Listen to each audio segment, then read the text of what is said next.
Hello दोस्तों, स्वागत है आप सभी का हमारे YouTube चैनल एग्जाम बार में।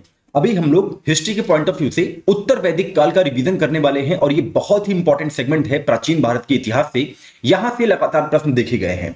इसका जो टाइम पीरियड होता है ये 1000 से 600 ईसा पूर्व के बीच में होता है। इसके जो महत्वपूर्ण स्रोत थे कि उत्तर वैदिक काल का पता कहां से चलता है, तो ऋग्वेद, सामवेद, यजुर्वेद और अथर्ववेद जो हमारे चारों वेद हैं वहां से उत्तर वैदिक काल के बारे में विस्तृत जानकारी मिलती है। और अन्य स्रोतों की बात करें तो ब्राह्मण ग्रंथ जैसे हो गया, जैसे शतपथ ब्राह्मण है, ऐतरेय ब्राह्मण है, गोपथ ब्राह्मण है, ये सारे ग्रंथ जो है इनसे भी उत्तर वैदिक काल की स्रोत जो है जानकारी मिलती है। उपनिषदों से भी मिलती है और आरण्यक से भी मिलती है। तो ये तो रहा महत्वपूर्ण स्रोत। अब हम बात करते हैं भौगोलिक विस्तार के बारे में। तो उत्तर वैदिक काल के अगर हम भौगोलिक विस्तार के बारे में बात करें तो शतपथ ब्राह्मण में उत्तर वैदिक काल में आर्यों के सदा नीरा के पूर्व की ओर प्रसार का वर्णन मिलता है। सदा नीरा जिसे हम गंडक नदी के नाम से जानते हैं, तो उसके पूर्व की ओर प्रसार का वर्णन मिलता है। सभ्यता का केंद्र जो है पंजाब से बढ़कर कुरुक्षेत्र तक पहुंच चुका था।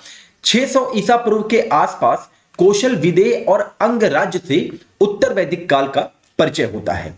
उत्तर वैदिक काल में त्रिककुद, क्रौच और मैनाक आदि पर्वतों का भी वर्णन है जो पूर्वी हिमालय में स्थित थे। तो ये तो रहे उसके कुछ भौगोलिक स्रोत। अब हम बात करने वाले हैं चारों वेद के पुरोहित, उपवेद, संकलनकर्ता और ब्राह्मण वेद के बारे में। और यहां से प्रश्न जो है एग्जाम में अक्सर कभी ना कभी पूछ लिया जाता है और ये बहुत ही इंपॉर्टेंट है। जैसे ऋग्वेद के जो पुरोहित थे, यानी कि जो मतलब कि उसको बोलते थे, उनको हम लोग होता या हुर्त कहते थे। उपवेद जो है ऋग्वेद का कौन सा था? आयुर्वेद था। संकलनकर्ता कौन थे ऋग्वेद के? तो प्रजापत्य थे। और ब्राह्मण वेद जो है वो ऐतरेय और कैतकी है। सामवेद के बारे में बात करें तो इसके पुरोहित उद्गाता थे। उपवेद गांधर्व वेद है। संकलनकर्ता नारद थे और ब्राह्मण वेद इसका पंचवीरा है। वहीं यजुर्वेद की जब बात करेंगे तो इसके पुरोहित अधर्वु हैं और उपवेद धनुर्वेद है। विश्वामित्र जो है इसके संकलनकर्ता थे और शतपथ ब्राह्मण जो है ब्राह्मण वेद है यजुर्वेद का। अथर्ववेद के जो पुरोहित है ब्रह्मा है। उपवेद शिल्प वेद है। संकलनकर्ता विश्वकर्मा है और इसका ब्राह्मण वेद जो है ये गोपथ है। ये एग्जाम के पॉइंट ऑफ व्यू से बहुत इंपॉर्टेंट है, इसको आप लोग ध्यान रखे रहिएगा। देखिए 17 मार्च को आपका एग्जाम भी है पीसीएस का, तो आंदोलन के चक्कर में अपना 17 मार्च को बिल्कुल मत भूलिएगा।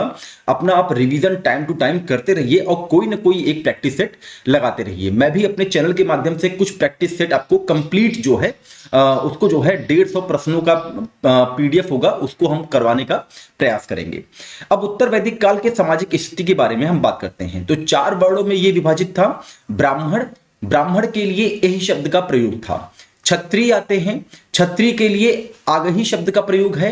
वैश्य के लिए आद्रव शब्द का प्रयोग हुआ था और शूद्र के लिए आधाव शब्द का प्रयोग हुआ था। ये आप ध्यान रख सकते हैं, एग्जाम के पॉइंट ऑफ व्यू से ये इंपॉर्टेंट होगा। ब्राह्मण, क्षत्रिय और वैश्य ये द्विज कहलाते थे उत्तर वैदिक काल में। उपनयन संस्कार का इनको अधिकार था और शूद्र को उपनयन संस्कार का अधिकार नहीं था। ये आप लोग ध्यान रखे रहेंगे। यज्ञ का महत्व बढ़ गया था जिससे ब्राह्मणों की शक्ति में वृद्धि होती है। ऐतरेय ब्राह्मण में चारों वर्णों के कर्तव्यों का वर्णन मिलता है और ऐतरेय ब्राह्मण में ही पुत्री को कृपण कहा गया है। ये एग्जाम में पूछा गया है, इसको आप लोग ध्यान रखेंगे। परिवार में पितृसत्तात्मक प्रणाली विकसित हुई थी और जो उसका स्वामी होता था वो कौन होता था? पिता होता था।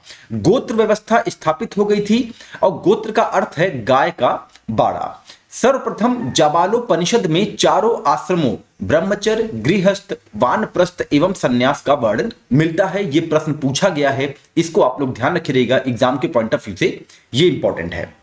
अब 16 संस्कार से प्रश्न आते हैं। तो यहां पे जो 16 संस्कार बताए गए हैं ये क्रम से हैं।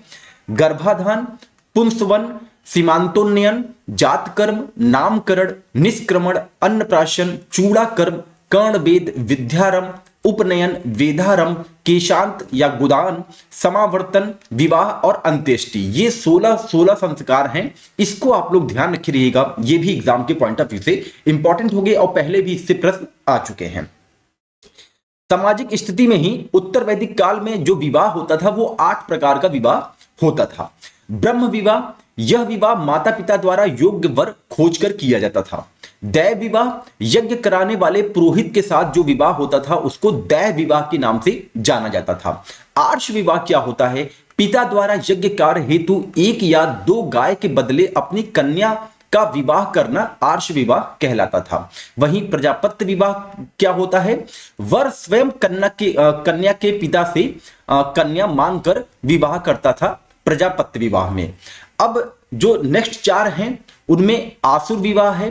पिता द्वारा धन के बदले कन्या का जो विक्रय करके विवाह होता था उसको आसुर विवाह कहते थे।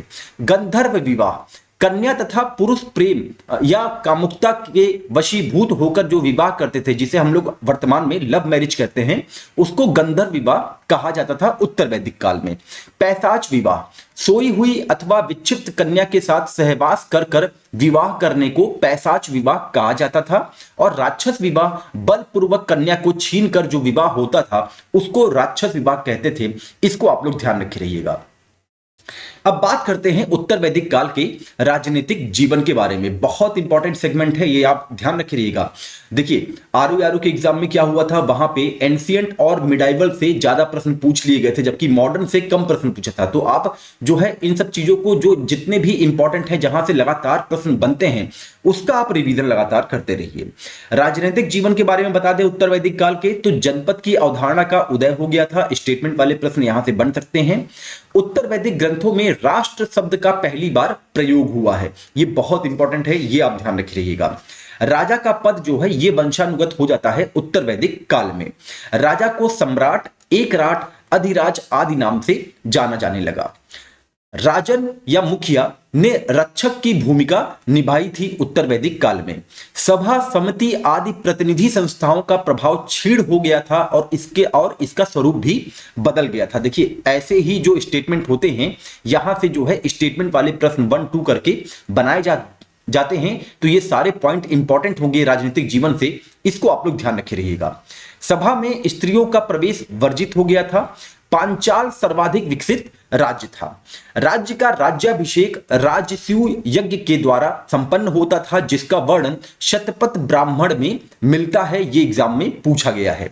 यजुर्वेद में राज्य के उच्च पदाधिकारियों को रत्नी कहा गया है और शतपथ ब्राह्मण में 12 प्रकार के रत्नियों का उल्लेख मिलता है, ये भी आप ध्यान रखेंगे।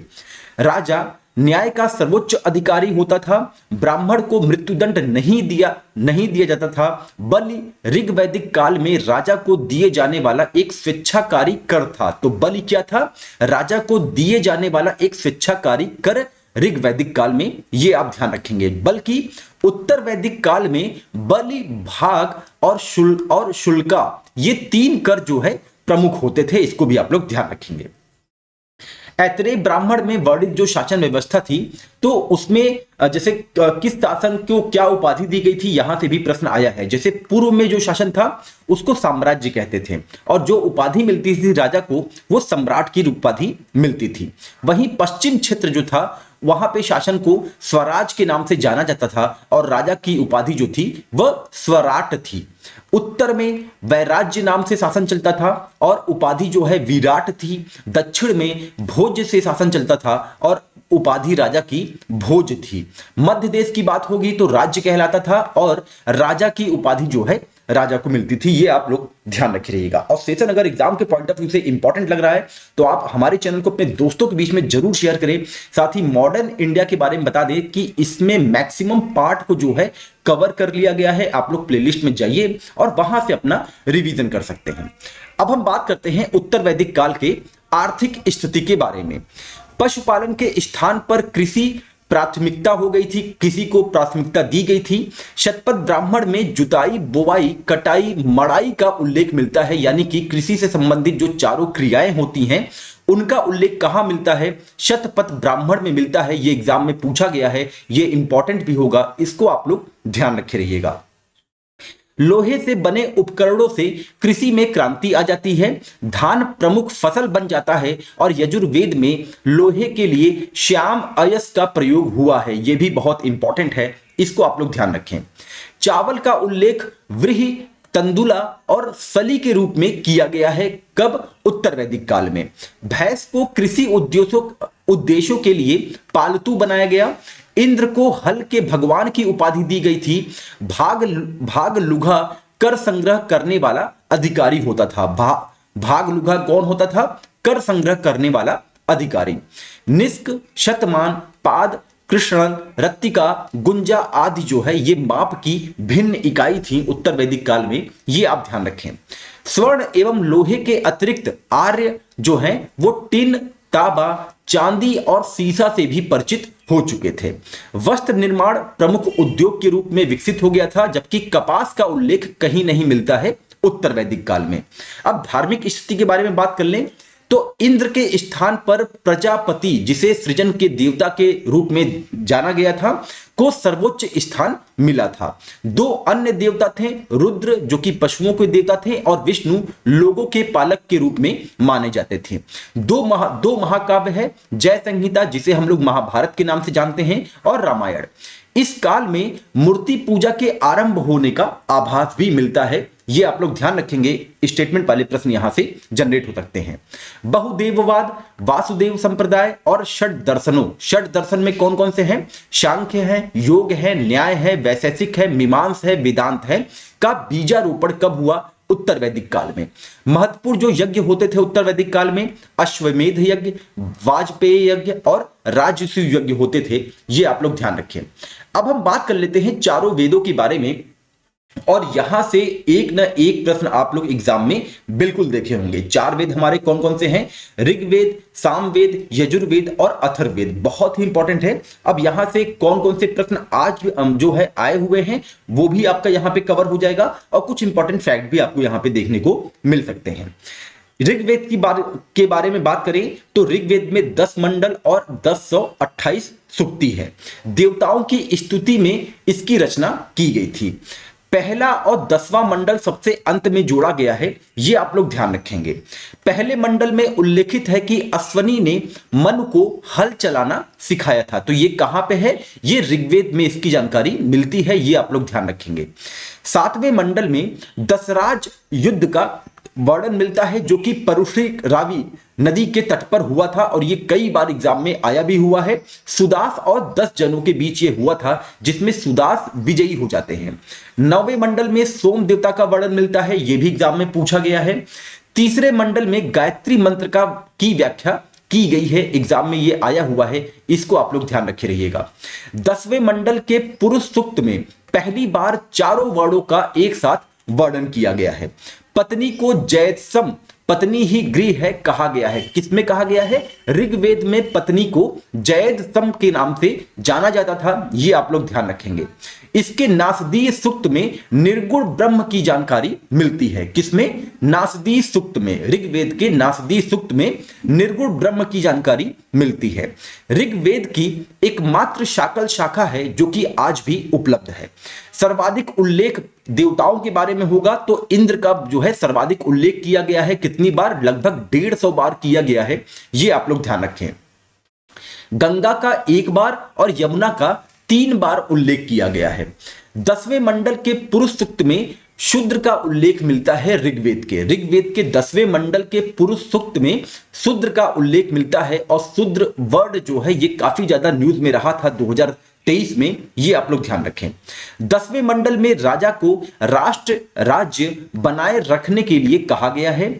उष्णीय अर्थात सिर पर धारण करने वाली पगड़ी का उल्लेख कहां मिलता है? ऋग्वेद में मिलता है। बहुत ही इंपॉर्टेंट ये पॉइंट है, इसको आप लोग ध्यान रखेंगे। चौथे मंडल में कृषि संबंधित प्रक्रिया का उल्लेख मिलता है। एक ही अनाज यव का उल्लेख मिलता है ऋग्वेद में।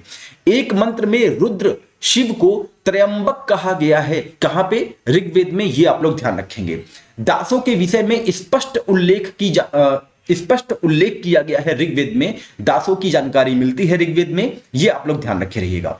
अब हम बात करते हैं सामवेद के बारे में। तो सामवेद जो है गाए जाने वाला योग्य मंत्रों का एक संकलन है। भारतीय संगीत का मूल इसे कहा जाता है, ये आप लोग ध्यान रखेंगे। मुख्यतः सूर्य की स्तुति के मंत्र जो है सामवेद में दिखाई देते हैं। मंत्र गाए जाने वाले को उद्गाता कहते हैं। पुरोहित याद है ना, जब अभी मैं बता रहा था कि जो है ऋग्वेद का पुरोहित जो है होता था, सामवेद के पुरोहित जो है उद्गाता थे, ये आप लोग ध्यान रखेंगे। प्रमुख उपनिषद जो है सामवेद का वो छांदोग्य उपनिषद और जैमिनी उपनिषद है, इसको आप लोग ध्यान रखें। अब बात करते हैं यजुर्वेद की। यजुर्वेद यज्ञों के नियमों व विधियों का एक संकलन है। ये दो भाग में बटा हुआ है, शुक्ल यजुर्वेद और कृष्ण यजुर्वेद। इसको आप लोग ध्यान रखेंगे। और इसको जो है 5 शाखाओं में भी विभक्त किया गया है। कौन? नंबर 1 काठक, number 2 Kapisthal, number 3 Maitrayani, number 4 तैत्तरी और नंबर 5 जो है वाजनसेयी। ये आप लोग ध्यान रखें, यजुर्वेद की ये 5 शाखा है। और इसके जो प्रमुख उपनिषद हैं वो कौन कौन से हैं? एक है कठ, जिसे हम लोग कठोपनिषद के नाम से जानते हैं, ईशोपनिषद, श्वेताश्वरोपनिषद और मैत्रायणी। गद्य एवं पद्य में ये यजुर्वेद जो है लिखा गया है। इसमें चावल के 5 किस्मों का जिक्र हुआ है, जिसमें महाव्रीहि चावल सबसे उत्तम गुणवत्ता वाला चावल है। ये आप ध्यान रखेंगे, ये बहुत ही इंपॉर्टेंट हो सकता है हमारे एग्जाम के लिए। नेक्स्ट हम जिस वेद की बात करने वाले हैं वो है अथर्ववेद। इसकी रचना सबसे अंत में की गई थी। इसमें 731 सूक्त हैं, 20 अध्याय हैं और 6000 मंत्र है।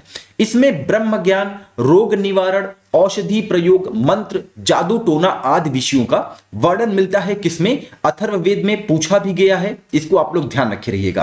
अथर्ववेद के जो प्रमुख उपनिषद हैं वो कौन कौन से हैं? मुंडकोपनिषद, प्रश्नोपनिषद और मांडुक्योपनिषद इसके प्रमुख उपनिषद हैं। ये आप लोग ध्यान रखें।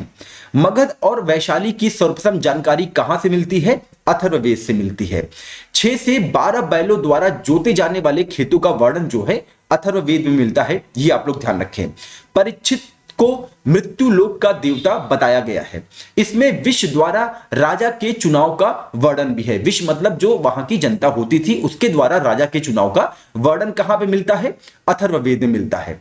इसके पृथ्वी सूक्त को वैदिक राष्ट्रीय गीत माना जाता है। ये आप ध्यान रखेंगे, अथर्ववेद के पृथ्वी सूक्त को वैदिक राष्ट्रीय गीत माना जाता है। सभा और समति को प्रजापति की 2 पुत्रियां किसमें कहा गया है? अथर्ववेद में कहा गया है। ये पहले भी पूछा गया है, इंपॉर्टेंट होगा, इसको आप लोग ध्यान रखें। अब कुछ अन्य महत्वपूर्ण जो है पॉइंट है उसको हम लोग कवर कर लेते हैं। जैसे यजुर्वेद का अंतिम अध्याय जो है वो ईशोपनिषद कहलाता है। यजुर्वेद के वाजनसेयी शाखा को वास्तविक यजुर्वेद कहा गया है। और यहाँ पे जितने भी पॉइंट हैं ये सारे के सारे एग्जाम में पूछे गए हैं, ये आप लोग ध्यान रखे रहिएगा। शतपथ ब्राह्मण में हल की जुताई से संबंधित जानकारी मिलती है। शतपथ ब्राह्मण में कृषि की 4 क्रियाओं का वर्णन मिलता है। ऐतरेय ब्राह्मण में सर्वप्रथम चारों वर्णों के कर्तव्यों का वर्णन मिलता है। छांदोग्योपनिषद में इतिहास पुराण को पंचम वेद बताया गया है। किसमें? छांदोग्योपनिषद में। छांदोग्योपनिषद में सर्वप्रथम 3 आश्रमों का वर्णन मिलता है और 4 आश्रमों का वर्णन जो है वो जबालोपनिषद में मिलता है। ये आप लोग ध्यान रखेंगे, ये कई बार एग्जाम में आया हुआ है। यमराज और नचिकेता के संवाद कहां पे मिलते हैं? कठोपनिषद में मिलते हैं। यज्ञ की तुलना फूटी हुई नाव से ये जो है किस उपनिषद में की गई है? मुंडको उपनिषद में की गई है। ये आप लोग ध्यान रखें। सत्यमेव जयते कहां से लिया गया है? कई बार एग्जाम में आया है, मुंडकोपनिषद से लिया गया है। शतपथ ब्राह्मण से कुछ और जानकारी मिलती है, जैसे पूर्वी पश्चिमी समुद्रों का वर्णन मिलता है। पत्नी को पति की अर्धांगिनी कहा गया है। किसमें कहा गया है? शतपथ ब्राह्मण में कहा गया है। पुरुष मेध का उल्लेख कहां पे हुआ है? शतपथ ब्राह्मण में हुआ है। पुनर्जन्म का सिद्धांत ये एग्जाम में आया हुआ है। ये जो है इसका वर्णन कहां पे मिलता है? शतपथ ब्राह्मण में मिलता है। राजा वही है जिसे प्रजा का अनुमोदन प्राप्त हो, इसका उल्लेख कहां पे मिलता है? शतपथ ब्राह्मण में मिलता है। ये भी आप लोग ध्यान रखेंगे। ठीक उसी प्रकार से ऐतरेय ब्राह्मण से जितने भी इंपॉर्टेंट पॉइंट हैं जो कि एग्जाम में आए हुए हैं वो कौन कौन से हैं? राजा की उत्पत्ति का सिद्धांत ये कहां मिलता है? ये ऐतरेय ब्राह्मण में मिलता है। देखिए, पुनर्जन्म की जो व्याख्या की गई है वो शतपथ ब्राह्मण में की गई है और राजा की उत्पत्ति का जो सिद्धांत है वो ऐतरेय ब्राह्मण में मिलता है। कंफ्यूज मत होइएगा, इसको आप लोग ध्यान रखेंगे। समुद्र पर्यंत पृथ्वी का शासक एकराट होता था, इसकी जानकारी कहां से मिली है? ऐतरेय ब्राह्मण से मिली है। ऐतरेय ब्राह्मण से ज्ञात होता है कि अजीत गर्ग ने अपने पुत्र शुनशेप को 100 गाय लेकर बलि के लिए बेच दिया था। तो ये जो है प्रीवियस ईयर क्वेश्चन है, यानी कि पीवाईक्यू है, इंपॉर्टेंट होगा आपके एग्जाम के लिए, ये आप ध्यान रखेंगे। ऐतरेय ब्राह्मण में राजा के लिए कहा गया है कि ब्राह्मण जीविका चलाने वाला और दान देने वाला है, इसको आप लोग ध्यान रखेंगे। पुत्री को कृपण कहा गया, जैसा कि अभी हम लोगों ने पढ़ा ही था, किसमें? ऐतरेय ब्राह्मण में। बृहदारण्य और छांदोग्योपनिषद में चांडाल को भी यज्ञ का अवशेष पाने का अधिकारी माना गया है। कहां कहां पे? बृहदारण्य और छांदोग्योपनिषद में चांडाल को भी यज्ञ का अवशेष पाने का अधिकारी माना गया है। यह पहले पूछा गया है, इसको आप लोग ध्यान रखेंगे। काठक संहिता में 24 बैलों द्वारा खींचे जाने वाली हलों का वर्णन मिलता है। तैत्तरीय उपनिषद में अन्न को ब्रह्म कहा गया है, इसको आप लोग ध्यान रखेंगे। शतपथ ब्राह्मण में महाजनी प्रथा का पहली बार उल्लेख किया गया है। अथर्ववेद में चांदी का उल्लेख मिलता है, बहुत इंपॉर्टेंट है, पहले भी पूछा गया है, इसको आप लोग ध्यान रखेंगे। और निष्काम कर्म का सिद्धांत, निष्काम कर्म का सिद्धांत, इसकी जानकारी कहां से मिलती है? ईशोपनिषद से मिलती है, इसको आप लोग ध्यान रखेंगे। तो ये तो रहा उत्तर वैदिक काल और जो हमारे चारों वेद हैं वहां से जितने भी अभी तक आप जो है प्रीवियस ईयर के क्वेश्चन थे, और साथ ही कुछ इंपॉर्टेंट पॉइंट जो कि आपके एग्जाम 17 मार्च को जो होने वाला है पीसीएस का, उसके लिए इंपॉर्टेंट हो सकते हैं, उसका यहां पे आपने रिवीजन किया है। अगर ये सेशन आपको एग्जाम के पॉइंट ऑफ व्यू से इंपॉर्टेंट लग रहा है तो आप हमारे चैनल को अपने दोस्तों के बीच में जरूर शेयर करें, और साथ ही प्लेलिस्ट में जाके हिस्ट्री के, मॉडर्न इंडिया के कुछ इंपॉर्टेंट फैक्ट हैं उसको भी आप लोग रिवीजन करिए। और अगर वीडियो पसंद आए तो लाइक, शेयर और सब्सक्राइब करना बिल्कुल मत भूलिएगा। साथ ही बता दें दोस्तों कि आरओ एआरओ के लिए जितने भी प्रतियोगी सहयोग दे रहे हैं उनका बहुत बहुत धन्यवाद। जो भी प्रयागराज आके आंदोलन में पार्टिसिपेट कर रहे हैं, जो ट्विटर चला रहे हैं, जो प्रयागराज में नहीं है, जो ट्वीट के माध्यम से हैशटैग का प्रयोग करके जो है हमारे आंदोलन को और ऊर्जा दे रहे हैं, उनका भी बहुत बहुत धन्यवाद। और आगे जैसी भी रणनीति बनती है उसके बारे में आपको जानकारी दी जाएगी। लेकिन अगर आप प्रयागराज में हैं, देखिए संख्या से बहुत प्रभाव पड़ता है। लगभग 10 लाख लोग जो है आरओ का एग्जाम दिए थे, तो इतना मैं मान के चल रहा हूं कि कम से कम नहीं तो 1 से 2 लाख लोग तो इस प्रयागराज जिले के आसपास के क्षेत्र से होंगे। कल एक मित्र मिला था मुझे आंदोलन में, वो भदोही से आया था बाइक से। सोचिए, मतलब कि वो मतलब कि हम लोग को सपोर्ट करने के लिए भदोही से आ सकता है। तो अगर आप लोग आसपास या तो लाइब्रेरी में बैठे हैं, रिवीजन कर रहे हैं, हमको भी पता है कि 17 मार्च को एग्जाम लगा हुआ है, जो कि बहुत इंपॉर्टेंट है, क्योंकि उसके बाद कोई भी ऐसा एग्जाम नहीं है सिविल का जिसका जो है एग्जाम इस वर्ष होना है।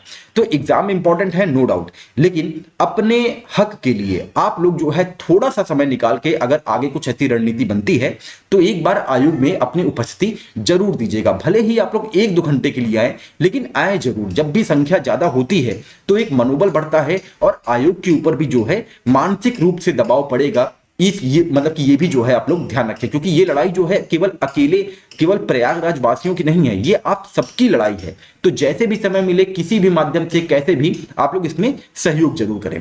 साथ ही अगर कंटेंट एग्जाम के पॉइंट ऑफ व्यू से इंपॉर्टेंट लगा हो तो एक बार अपने दोस्तों के साथ हमारे चैनल को जरूर शेयर करें। चलिए मिलते हैं अपने अगले टॉपिक के साथ, तब तक अपना ध्यान रखें। नमस्कार, जय हिंद, जय भारत।